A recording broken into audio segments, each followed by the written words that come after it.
Social science, SHCT social science.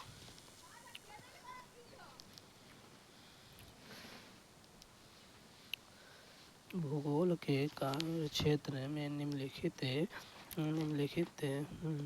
सम्मिलित हैं: राजनीतिक व्यवस्था तथा अर्थव्यवस्था के बीच संबंध, मानचित्रों एवं चार्ट के चित्रांकन के कला, मनुष्य और भौतिक वातावरण के बीच संबंध, मानव जाति और उसकी विभिन्न नस्लों का क्रम विकास। भूगोल के कार्य क्षेत्र में निम्नलिखित सम्मिलित हैं: मानचित्रों एवं चार्टों के चित्रांकन की कला, मनुष्य और भौतिक वातावरण के बीच संबंध, मानव जाति और उसकी विभिन्न नस्लों का क्रम विकास। BCD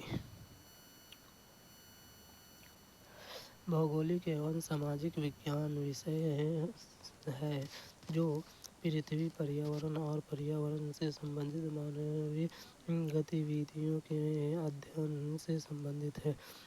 भूगोल हमें पृथ्वी और पर्यावरण की बेहतर समझ रखने में सक्षम बनाता है। पृथ्वी की बेहतर समझ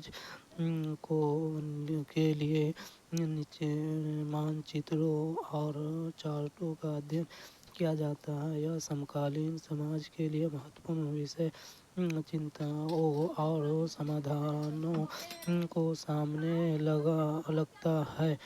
इसलिए यह हमें मानव और उनके समाज के बीच संबंध बताता है।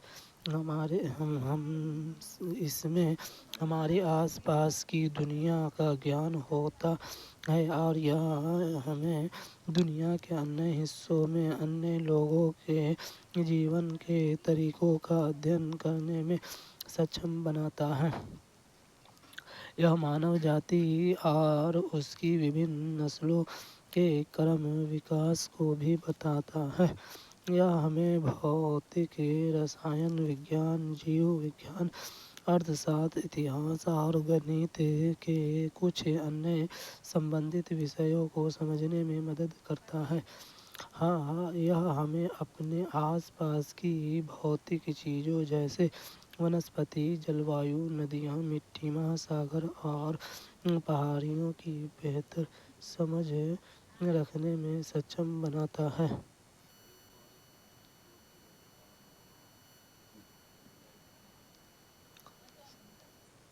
सामाजिक विज्ञान के शिक्षक के सक्षम अति महत्वपूर्ण चुनौती होती है।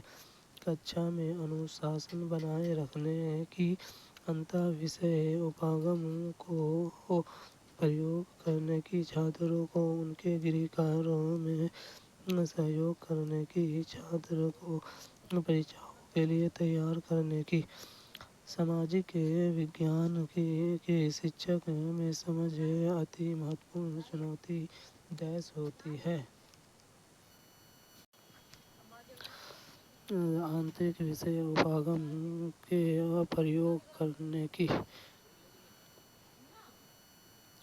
सामाजिक विज्ञान एक ऐसी विषय है जिसमें मानव को संबंधित अध्ययन के विभिन्न स्रोतों और उनके आसपास के भौतिक और सामाजिक वातावरण के साथ उनका संबंध शामिल है। शिक्षा के लिए विषय उपागम अनुशासनात्मक उपागम की तरह शिक्षण के लिए पारंपरिक उपागम से कई मायनों में भिन्न है।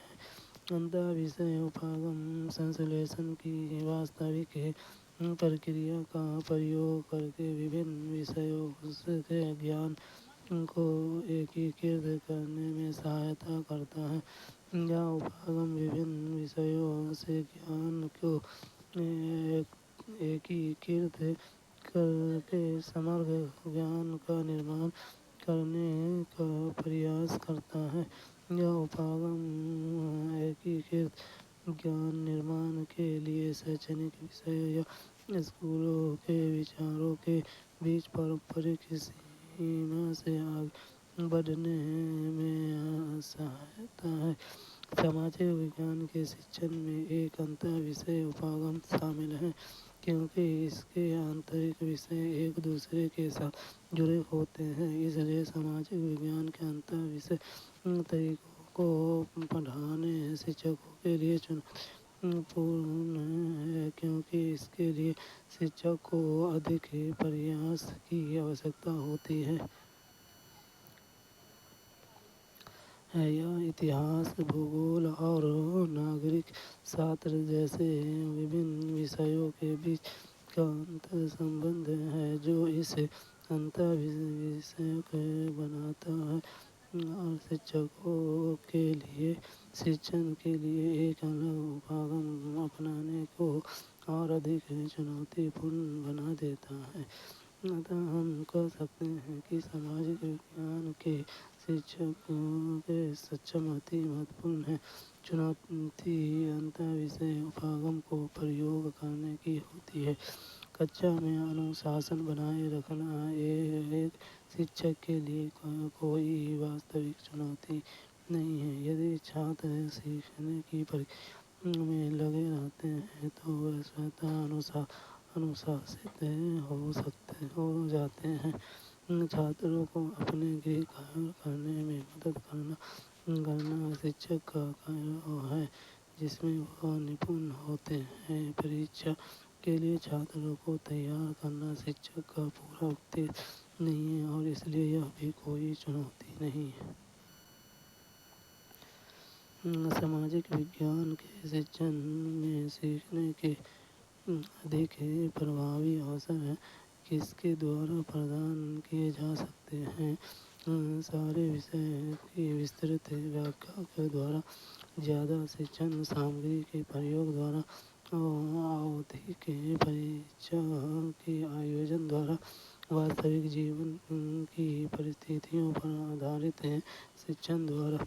सामाजिक विज्ञान के शिक्षण में सीखने के अधिक प्रभावी अवसर किसके द्वारा प्रदान किए जा सकते हैं। वास्तविक जीवन की परिस्थितियों पर आधारित शिक्षण द्वारा। सामाजिक विज्ञान एक ऐसा विषय है जो मनुष्य और उसके समाज के आसपास स्थित होता है। इसलिए सामाजिक विज्ञान को सीखना सबसे प्रभावी है। यदि इस बच्चे के सामाजिक अनुभवों से जोड़कर पढ़ाया जाए। मनोवैज्ञानिक अनुभवात्मक अधिगम सिद्धांतों पर भी जोर देते हैं, जिसमें कला में बच्चे के अनुभव शामिल होते हैं। सामाजिक विज्ञान की कक्षा में वास्तविक जीवन की स्थिति पर शिक्षण को आधारित करना विषय को पढ़ाने का सबसे प्रभावी तरीका है। अवधारणाओं को सीखने के लिए वास्तविक जीवन की स्थिति का उपयोग करना, क्योंकि यह स्वीकार करता है कि बच्चे वास्तविक अनुभवों के माध्यम से सर्वश्रेष्ठ रूप से सीखते हैं।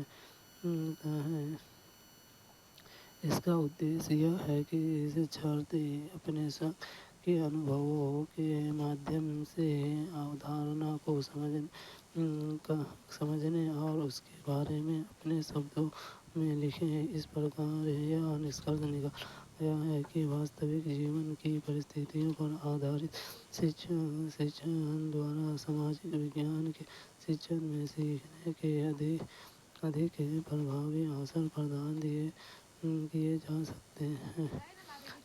सारे विषय की विस्तृत व्याख्या प्रदान करना महत्वपूर्ण है, जिसे अपनाया जाना चाहिए, लेकिन वह वास्तविक स्थिति के माध्यम से शिक्षण से कम प्रभावी है। ज़्यादा शिक्षण सामग्री का उपयोग करना एक अच्छा विकल्प है, लेकिन शिक्षण सामग्री का कोई उपयोग नहीं है, क्योंकि यह बच्चे के संदर्भ से संबंधित नहीं है।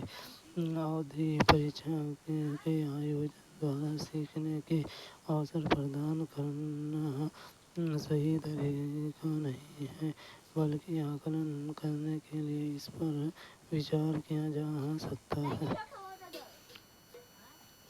एक अध्यापक अपनी कक्षा में अध्यापन एक गांव की कहानी से शुरू करते हैं, जहां सभी लोग गांव के मुखिया को चुनने के लिए एकत्रित हुए हैं। यह कहानी निम्न में से किस विषय पर चर्चा आरंभ करने के लिए उपयुक्त है?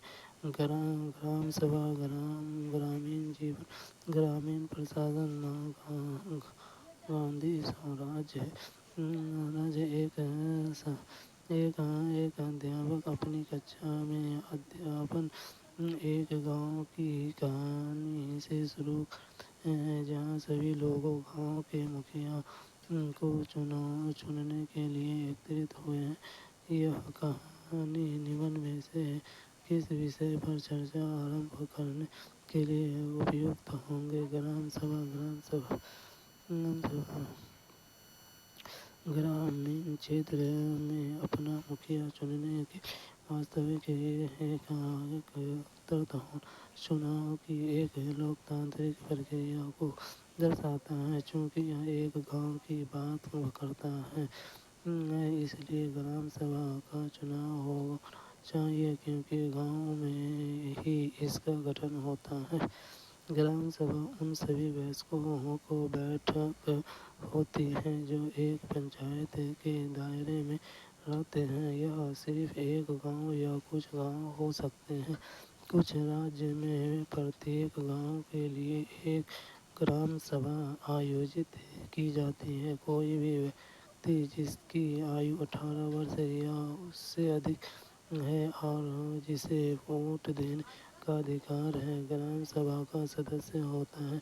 ग्राम सभा ग्राम पंचायत की सामान्य संस्था के रूप में कार्य करती है। नदी इस प्रकार यह निष्कर्ष निकालता है।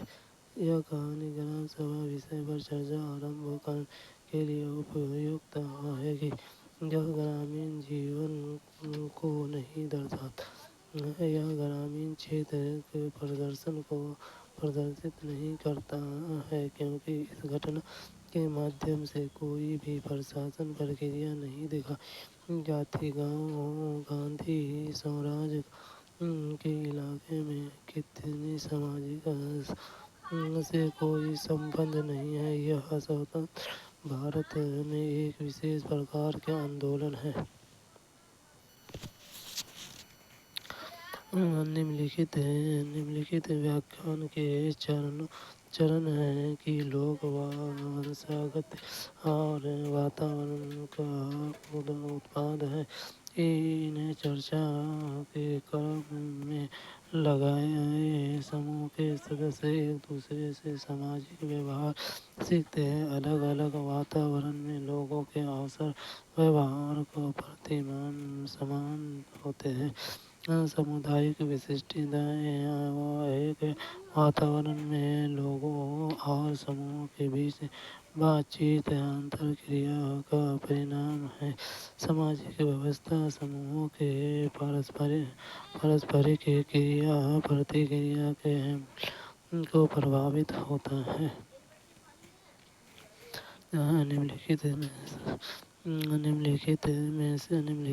चरणों पर विचार कीजिए। लोगों के वंशागत वातावरण पर चर्चा कीजिए।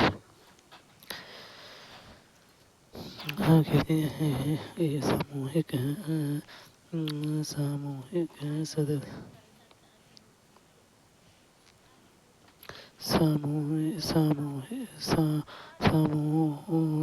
में सदस्य एक दूसरे के से सामाजिक व्यवहार सीखते हैं। समुदाय के विशिष्टताएं के वातावरण में लोग एक और समूह के बीच बातचीत अंतरक्रिया या परिणाम है। जिन्हें अलग अलग वातावरण में लोगों के अवसर व्यवहार के प्रतिमान समान होते हैं। सामाजिक व्यवस्था समूहों का पारस्परिक क्रिया प्रतिक्रिया के मूल्यों से प्रभावित होती है। एसीबीटी मनुष्य वंशागत और पर्यावरणीय दोनों का उत्पाद है, क्योंकि यह ऐसे तत्व हैं जो किसी व्यक्ति की वृद्धि और विकास को निर्धारित करने में महत्वपूर्ण भूमिका निभाते हैं। आनुवंशिकता किसी व्यक्ति की शारीरिक बनावट और लक्षण को निर्धारित करती है, लेकिन वातावरण भाषा और मान्यताओं को प्रभावित करता है। चर्चा का क्रम इस प्रकार है। समूह के सदस्य एक दूसरे से सामाजिक व्यवहार सीखते हैं। सामुदायिक विशिष्टताएं एक वातावरण में लोगों और समूहों के बीच बातचीत अंतर क्रिया का परिणाम अलग अलग वातावरण में लोगों के अवसर व्यवहार के परिमाण समान होते हैं। सामाजिक व्यवस्थाएं समूहों के पारस्परिक क्रिया प्रतिक्रिया के मूल्यों से प्रभावित होती है।